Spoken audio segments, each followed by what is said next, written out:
যেভাবে কলেজে যায় ভার্সেস আমি যেভাবে কলেজে যাই। অন্যেরা যেভাবে যায়।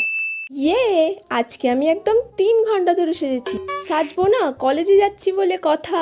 একটু বেশি করে সেজে স্টাইল মেরে যেতে হবে না? কলেজে তো রকি আসবে আজকে। উফ, রকি কত বড় লোকের ছেলে, তো আজকে আমাকে পটাতেই হবে, যা হোক করেই হোক। কোনো মেয়ের নজর ওর দিকে গেলে হবে না। সেই জন্যই তো এত সেজেগুজে আজকে যাওয়া। এই কলেজটা কেন রবিবার দিন বন্ধ থাকে আমি বুঝতে পারি না। রবিবার দিনও খোলা থাকলে ভালো হতো। আমি যেভাবে যাই।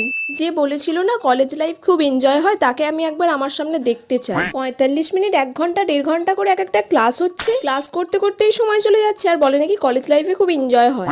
ও যা আছে এই নিয়েই চলে যাই। একটুও কিছু সাজার টাইম নেই আমার আজকে। অলরেডি 9টা বেজে গেছে, এরপর লেট করলে ট্রেন পাবো না। মা আসছি। না না, আমার টিফিন খাওয়ার টাইম হবে না, একটার পর একটা ক্লাস আছে, প্রচুর পড়ার চাপ। নিতে অনার্সের চাপ আছে, তার উপর আবার পাশের চাপও আছে।